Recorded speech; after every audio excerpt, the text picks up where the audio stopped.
A gente está fazendo um trabalho que cada turma de leitura escolheu um tema de livro para ler e o nosso é terror.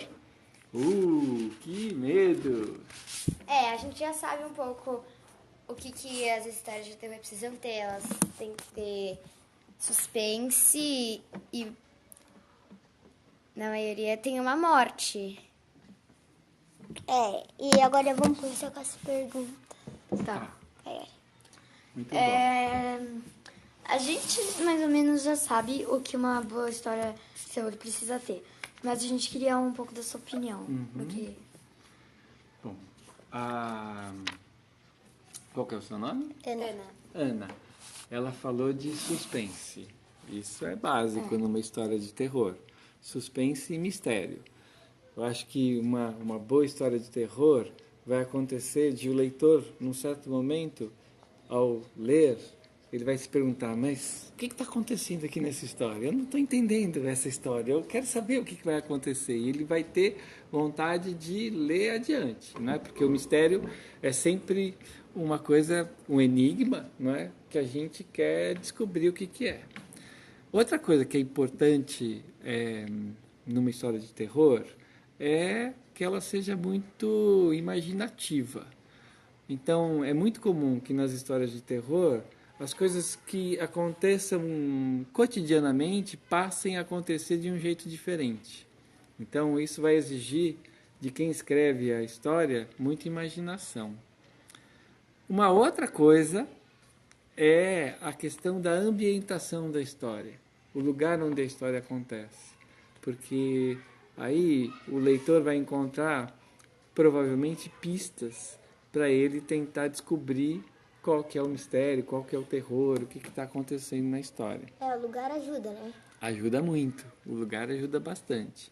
E aí o final também eu acho que é uma coisa importante, porque às vezes assim, você tem duas possibilidades.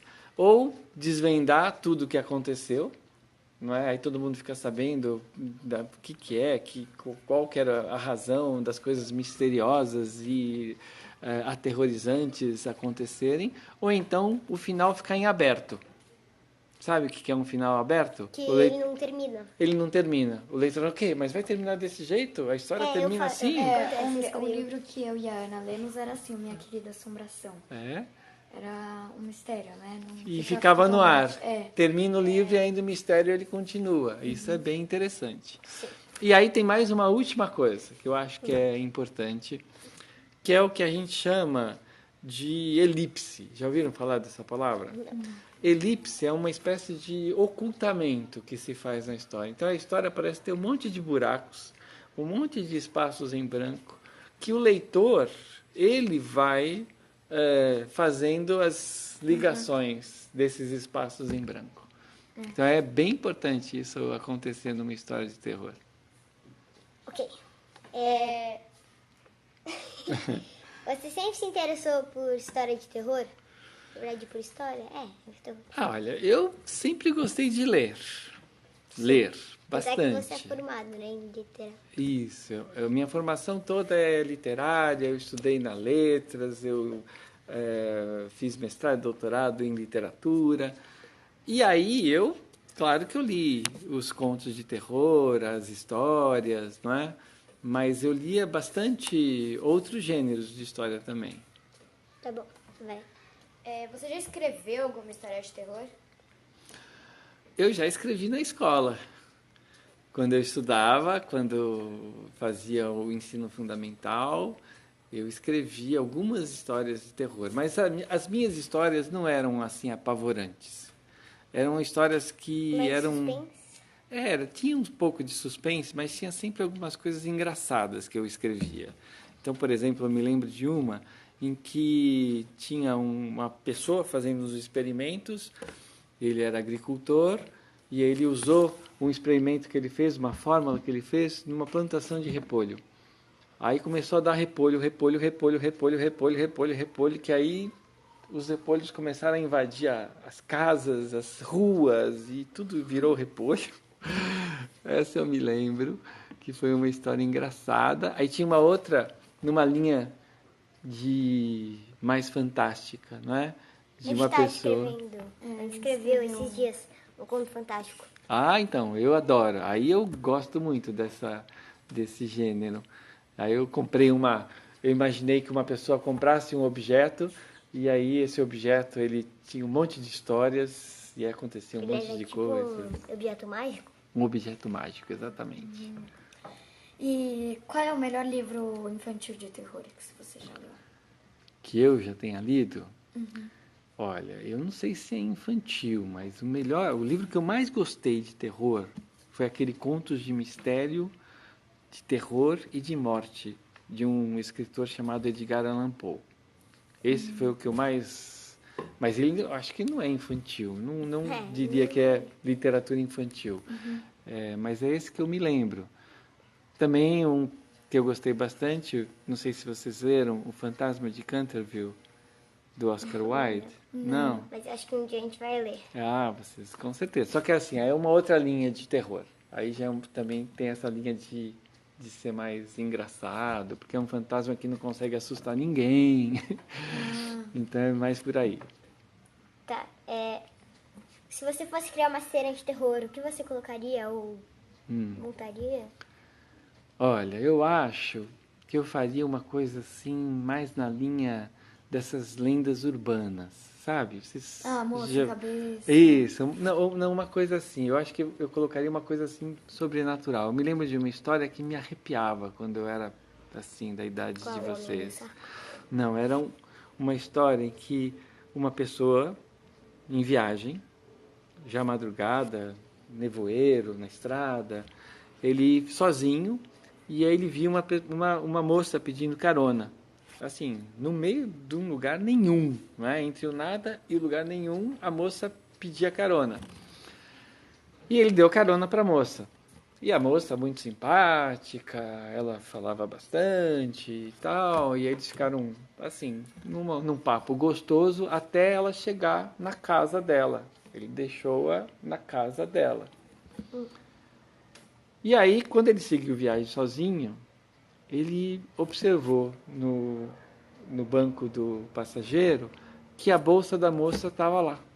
Aí ela tinha esquecido. Aí ele parou o carro, voltou o carro para entregar a bolsa dela que ela esqueceu. Só que aí, para surpresa dele, ele bateu na casa, foi atendido, e aí uma senhora o atendeu. Aí falou, olha, eu trouxe a bolsa da fulana, que ela esqueceu no meu carro, eu acabei de dar carona para ela. Aí a senhora disse, mas como? A minha filha morreu há 8 anos. Isso acontece no Minha Querida Assombração. Jesus! E- Hidalgo. Então, essa linha, essa história, era uma... gostei. Gostou? Então tá bom. Qual você prefere? Filme ou livro de terror? Eu sou do livro. Imaginei. Eu também.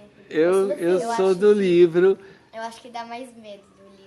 Então, eu gosto, sabe do que eu gosto do livro? Do ritmo da leitura. E de ficar imaginando as coisas que vão acontecendo do jeito que eu quiser. No filme, aí você vê a imaginação da outra pessoa, da pessoa que Tem uma Aqui coisa no criada. livro criou o filme, né? não mostra exatamente as coisas. Você, só tá escrito. Você pode pensar, pode elaborar a cena. Exatamente. Mas eu gostava também de assistir a filmes de terror. Há muitos anos, na televisão, havia uma sessão que era Cine Mistério. Então, toda sexta-feira, à meia-noite, se passava um filme de mistério. Daí Aí você eu via? não perdia um. Quantos anos você Adorava. tinha pra ficar até meia-noite? Eu acho que eu tinha uns 13 anos, 13, 14 anos. Já Ah. podia assistir. Aí, você acha que existe, assim, tipo, uma história de terror que é pra todas as idades? Eu acho que as melhores histórias, elas não têm idade. Eu acho que, assim, que escrever uma história pensando, vou escrever uma história de terror para crianças de tal idade, isso já é uma coisa que que limita demais, né? Então, eu acredito que as melhores histórias de terror... São para todas as idades. Todas as idades. Só que aí precisa estar preparado para ler, né? Assim, eu, às vezes, assim, dependendo do livro, o leitor precisa decidir se ele vai adiante ou se ele para de ler, porque às vezes ele não vai aguentar de tanto medo. Tem um livro de terror que você recomenda para leitores da nossa idade? Eu acho que você não pergunta. Eu acho que não. Eu não saberia indicar um livro para a idade, para vocês, não é? Mas eu acho que assim é possível escolher algumas coisas, né? Alguns contos desses famosos, né? Que eu estava falando para vocês, em que vocês poderiam ler. Por exemplo, O Gato Preto, do Edgar Allan Poe. Que é A Ellen contou esse pra Nossa, gente. esse é forte. Não é forte? Vocês acharam? Gostaram? Ela contou pro meu grupo. Primeiro. Então. E outros, né? Assim, outros desse autor. Existe um autor uruguaio que também é bem interessante, que chama Horácio Quiroga. Ele também escreve contos de terror muito legais. E talvez a gente pudesse escolher um ou outro para vocês, né? Mas eu não saberia dizer. Talvez o Fantasma de Canterville eu indicaria para vocês. Tá. Tem um livro de terror que você não recomenda para leitores da nossa idade? Eu acho que talvez porque assim, os contos de terror são muito antigos, né? Assim, é uma tradição antiga de se escrever contos de terror. Então, talvez os contos mais antigos sejam mais difíceis para a gente ler, não é? Por conta da ortografia. Isso, a linguagem é um pouco mais distante da nossa, a ambientação ela é diferente, não é? Mas com o professor, vocês podem ler, né? Eu não recomendaria, assim, dar o livro para vocês sozinhas lerem, né? Com a mãe, com o pai? Não, só com o professor. Oi? Com a mãe e com o pai também? Não, com a mãe, com o pai, sim. Claro, né? Aí eles podem ir explicando para vocês coisas que talvez vocês não entendam, não é? E você conhece alguma pessoa especializada em histórias de terror mesmo? Olha, especialista em história de terror, eu não conheço, assim, nenhuma. Mas os professores de língua portuguesa, em geral, eles gostam bastante desse gênero de história. Então, eles sabem bastante. Vocês podem perguntar coisas para eles, né? Que eu acho que eles vão poder dizer coisas interessantes. Mas eu não conheço nenhum especialista. Eu conheço especialistas em literatura, não em literatura de terror. Tá, obrigada. Nada, eu adorei. Também. Obrigada. Obrigada. Obrigada.